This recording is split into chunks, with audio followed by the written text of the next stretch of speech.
नमस्कार सर्व स्वामी भक्तांना, तुमचं स्वागत आहे माझ्या चॅनलमध्ये soul journey with Shri Swami Samarth. सगळ्यात पहिला आणि महत्त्वपूर्ण संदेश हाच आहे स्वामींचा की तुम्ही एक योद्धा आहात. म्हणजे काय तर तुमच्या आयुष्यात जर खूप चढउतार आहेत, खूप प्रसंगातून तुम्ही गेला आहात, खूप वाईट परिस्थिती बघितली आहे, खूप अशा गोष्टी तुम्ही सहन केल्या आहेत जे सहन करण्याच्या पलीकडे आहेत, तर स्वामी तुम्हाला हे सांगत आहे ना की तर स्वामींच्या खूप जवळ आणि निकट आहात तुम्ही. स्वामी त्याच भक्तांची परीक्षा घेतात जे त्यांच्या खूप जवळ असतात. बघा, स्वामींचे लाखो करोडो अरबो भक्त आहेत, पण त्याच भक्तांची परीक्षा होते ना जे भक्त ह्या लाईफटाईममध्ये, ह्या आयुष्यात, ह्या जीवनात उत्तीर्णपणे ती परीक्षा पास करण्यासाठी आले आहेत. आणि कुठे ना कुठे ना तुम्ही खूप टफ सायकलमधून गेलेले आहात ह्या मागच्या 3-4 वर्षापासून.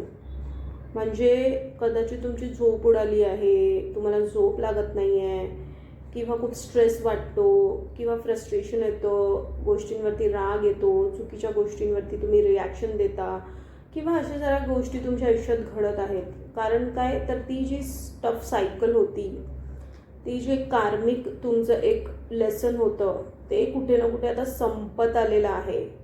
तर अजून थोडंसं संयम तुम्हाला बाकी आहे, तो ठेवायचा आहे. थोड्याशा गोष्टी अजून आहेत ज्या तुमच्या आयुष्यातून निघतील ह्या टफ सायकलमध्ये. म्हणजे काय तर लोक सुटतील, तुमच्या चुकीच्या सवयी निघतील. अशा काही गोष्टी ज्या तुम्हाला म्हणजे तुम्हाला वाटतंय की तुमच्या खूप गरजेच्या आहेत, पण ते स्वामींना माहिती आहे की तुमच्या त्या क्षुल्लकभर पण गरजेच्या नाही आहेत. अशा सगळ्या गोष्टी स्वामी तुमच्या आयुष्यातून काढून टाकणार आहेत. कारण ती टफ सायकल होती ज्यामधून तुम्ही निघाला आहात. तुमचं एक आत्म्याचं परिवर्तन करण्यासाठी ह्या सगळ्या गोष्टीतून जाणं, तुम्हाला घडवणं. आणि जर ह्या सगळ्या गोष्टी तुमच्या आयुष्यात आल्या नसता किंवा घडल्या नसत्या तर आज जे तुम्ही आहात ते तुम्ही घडले नसते. तर म्हणून तुम्हाला आत्ता पण तुम्ही त्या सायकलमधून जात आहात.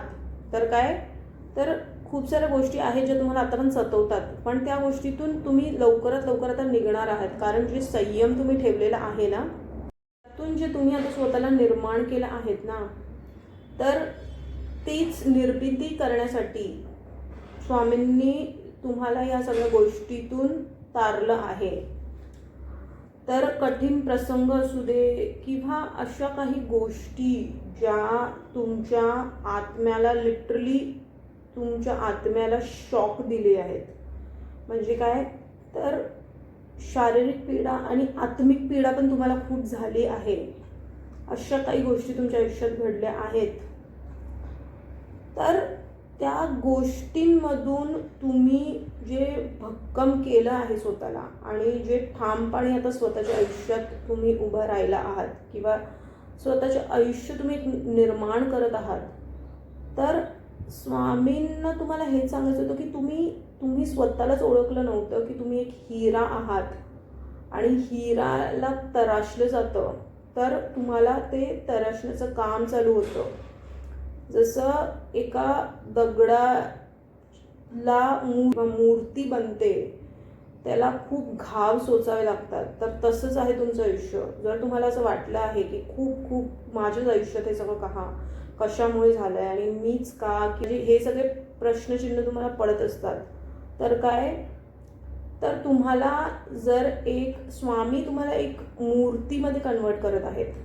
जेव्हा मूर्तीमध्ये कन्वर्ट करत आहेत स्वामी, तेव्हा खूप घाव सोसावे लागतात त्या दगडालाही. जेव्हा मूर्ती घडवत असतो, तर जर तुम्हाला खूप घाव सोसावे लागले आहेत तर लक्षात घ्या तुम्ही एक मूर्तीमध्ये कन्वर्ट होत आहात. ठीक आहे. आणि जर ते घाव जर तुम्हाला सोसण्या इतपत तुम्हाला लागले आहेत, तर आत्ता जी तुमची निर्मिती होणार आहे ना, ती एक वेगळ्याच दिशेने तुमचं आयुष्य जाणार आहे.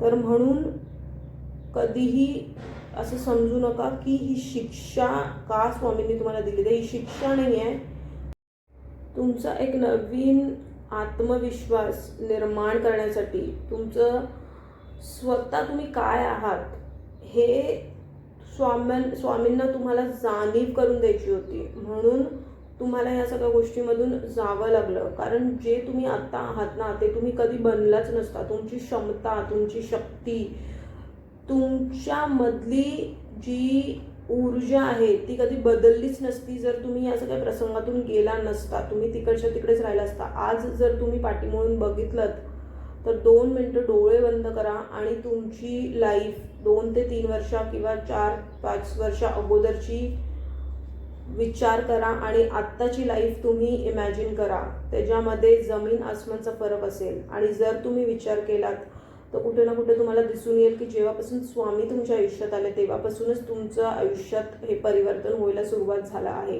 किंवा त्याच्या अगोदर पण जर तुम्ही भक्ती करत असाल पण तुम्हाला ड्रास्टिक चेंज हे गेल्या 4-5 वर्षामध्ये तुम्हाला स्वामींचे अनुभव पण आले आहेत आणि तुम्हाला कळलं आहे की स्वामी कोण आहेत. तर म्हणून स्वामींची भक्ती तुम्हाला वाढवत राहायचं आहे. नामस्मरणामध्ये तुम्हाला आपलं मन रमवायचं आहे. तर हाच होता आजचा महत्त्वपूर्ण संदेश. जर हा संदेश तुमच्यापर्यंत पोहोचला आहे तर तो स्वामींनीच पोहोचला आहे. असेच महत्त्वपूर्ण संदेश बघण्यासाठी माझ्या चॅनलला सबस्क्राईब करा. स्वस्त रहा, स्वामींच्या नामात आपलं मन रमवून राहा आणि कोटी कोटी धन्यवाद हा व्हिडिओ बघितल्याबद्दल.